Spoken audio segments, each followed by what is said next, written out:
Hello everyone, and today I'm going to be doing my predictive targeting follow-up video where I explain various concepts that can be used with this newfound knowledge.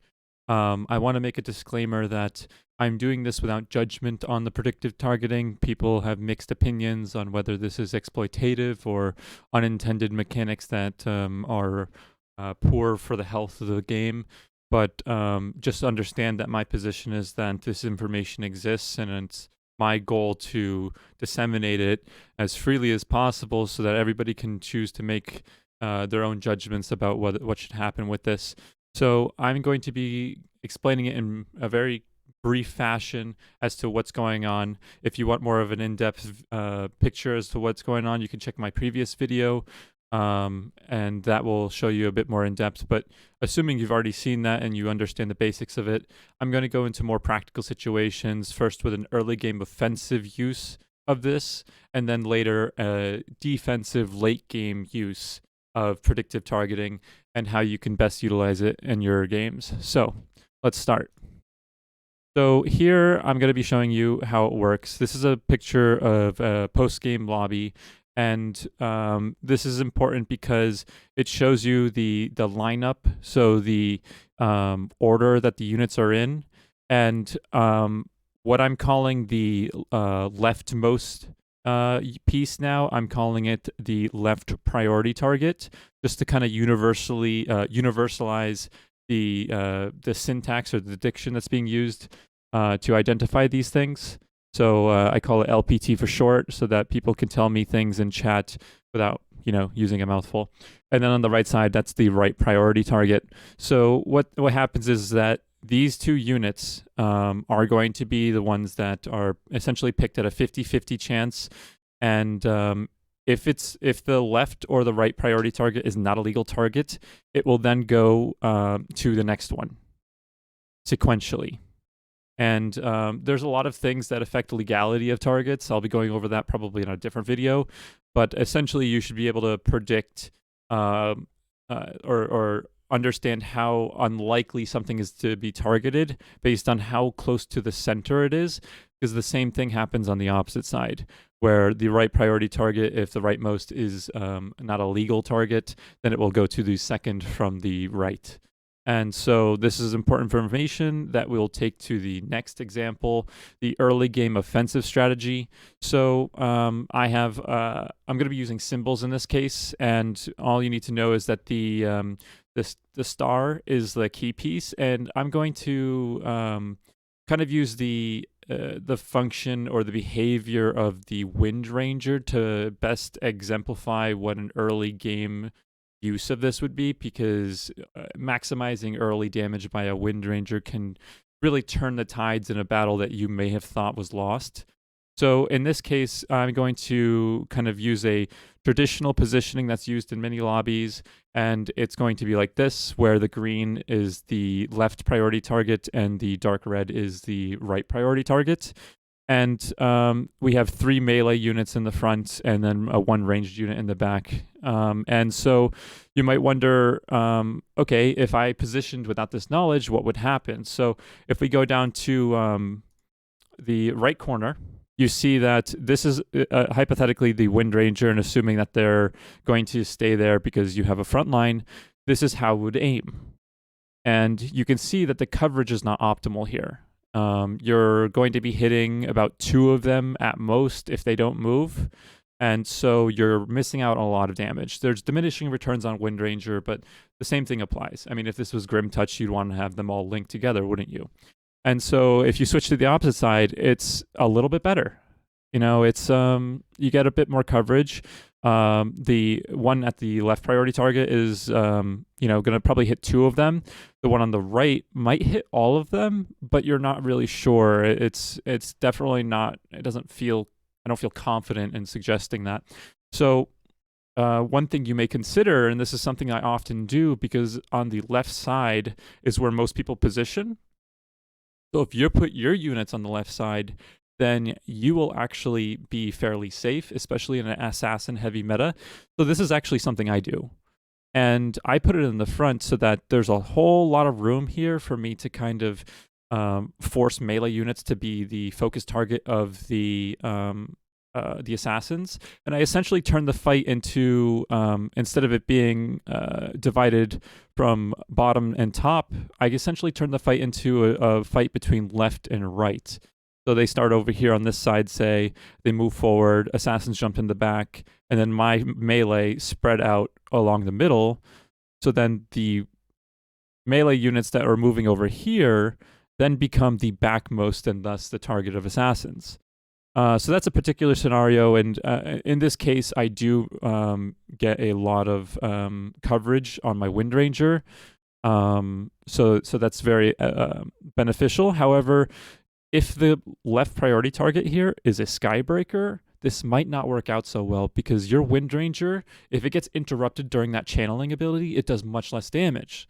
So what can you do? If you're in the back, you risk not getting all that coverage.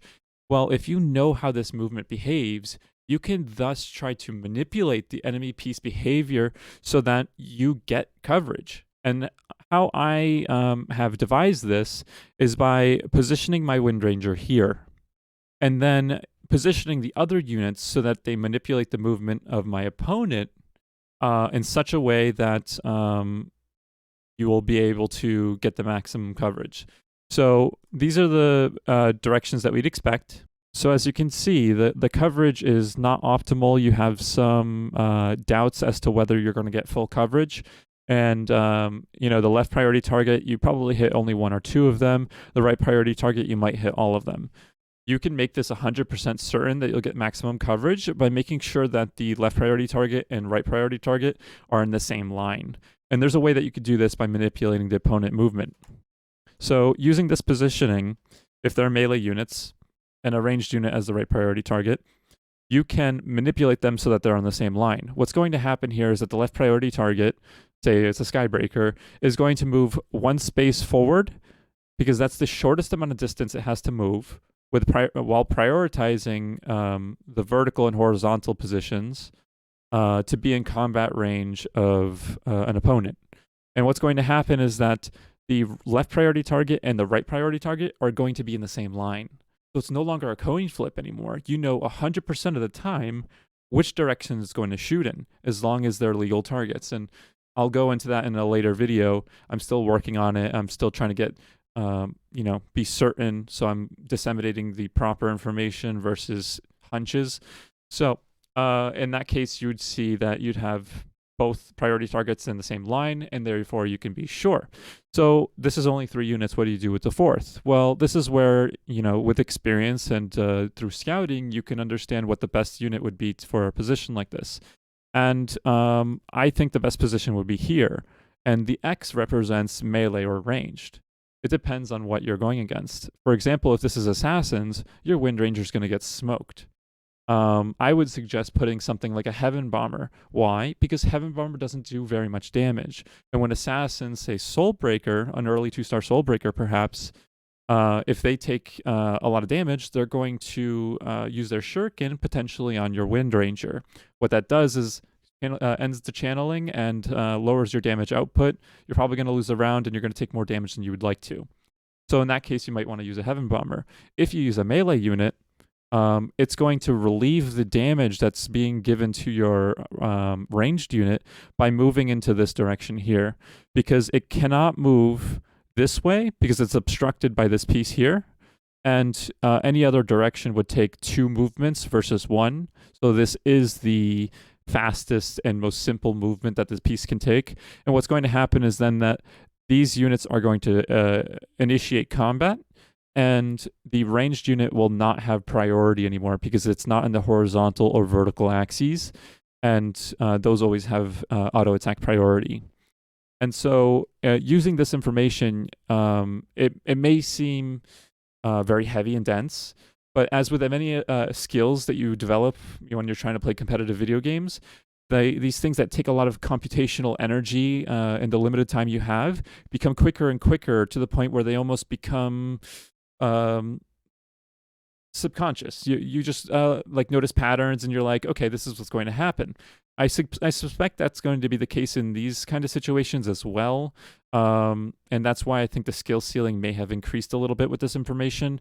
However, it's a tricky subject, and I don't really want to touch onto that. So why don't we shift over to the late game focus? And what I'm going to be giving to you is a screenshot of the starting positions of a night game that I played.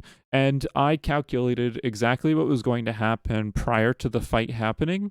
And then I'm going to map it out, the reasoning for the positioning using the foresight that I had, and then we'll go over the clip to see how it played out. And yeah, let's hop right into it. And Dragon Knights is a composition that benefits greatly from this kind of strategy.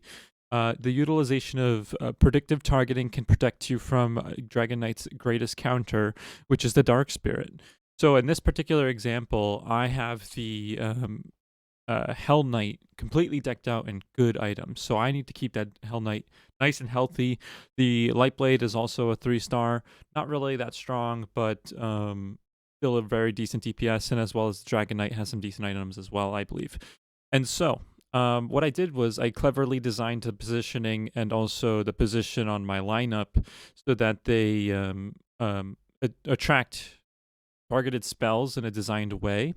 So what I have here, I have the Venom and the Umbra as the left priority target and the right priority target.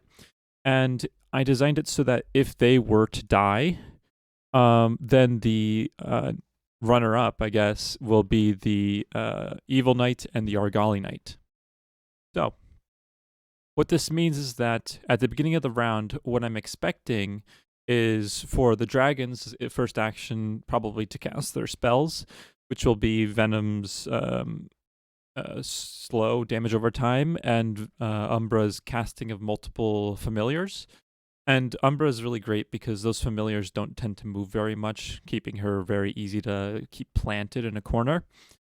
And I suspect that the Evil Knight and the Argali Knight are just going to move forward, as well as the other two knights on the left side. And so their movements are pretty predictable here because that's the most simple movement that they can make before they engage in combat, which makes the movement pretty predictable. And so with this knowledge, I can essentially map out wherever potential Dark Spirit ults will go. And I can alter the positioning of the left knights with that knowledge. And so what I'm expecting here is the Venom to use its spell. And then when it's not able to make contact with a target, for example, if the Evil Knight moves forward and the opponent's Tsunami Stalker and Ripper don't move forward to compensate for that, then the Venom is very likely to jump into the back line, which is excellent because that's my left priority target. And so with that knowledge, I can understand that if Venom uses the active ability to cast a dot, then I suspect that it will stay there, and it will only move if there's a target, a legal target within its attack range. Since it's an assassin, if nothing's in its attack range, it will choose to leap to the back line if that doesn't happen. And that won't happen if my Evil Knight or Argali Knight move forward, impeding the forward movement of the Tsunami Stalker and Ripper. And so that's really excellent because the Venom is my left priority target.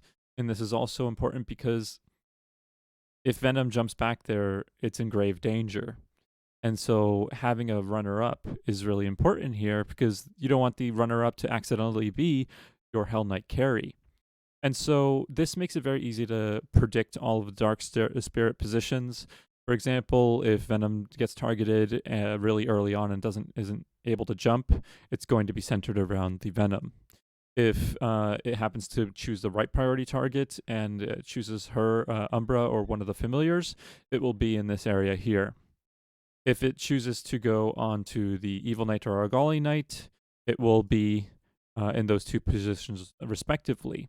If either the Argali Knight and Evil Knight move forward and then gain priority based on whether it's Venom or Umbra becoming illegal targets because of movement or death, then I would expect the ultimate to be in this area. If it does go on to Venom after he jumps, then we can expect it to be in this corner. Altogether, we can completely map out where the projected Dark Spirit ults will be in this area. And this is really excellent because it allows us to essentially know what the safe areas are. If we know that this is all the potential areas that the Dark Spirit ults can be, then we know where our carry knights shouldn't be. And that's where this predictive targeting can help in the late game tremendously versus versus mages, versus assassins, versus goblins. Stuff that just typically struggles against knights, even though goblin tends to be okay. Other matchups are terrible against knights. And so they're going to use a Dark Spirit to answer you. If you can stop that answer, well, I think you're looking pretty good for this game. I once again, holding my judgments. I don't know if this is like good game design. I'm not judging that at all. This is just the reality of it. And you guys make your decisions of what you think on it. You might as well just tell me in the comments and we can have a discussion there. But I'm going to hold my comments. So why don't we just see what happens?